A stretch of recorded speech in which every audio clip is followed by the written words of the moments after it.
Hello, Ken from Alliance Manufacturing here with a sweet message. Sweet, S-U-I-T-E, sustainable, unique, innovative, timely, economical.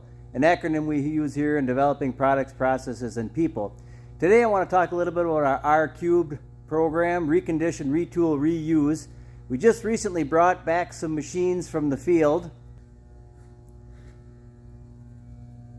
They look pretty rough.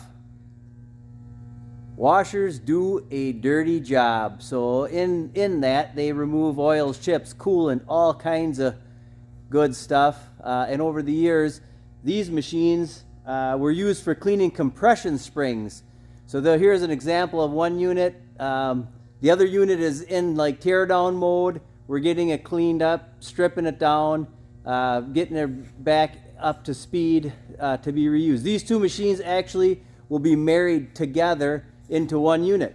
So these machines originally were used for doing compression springs for the auto, power sports, lawn and garden, and other industries.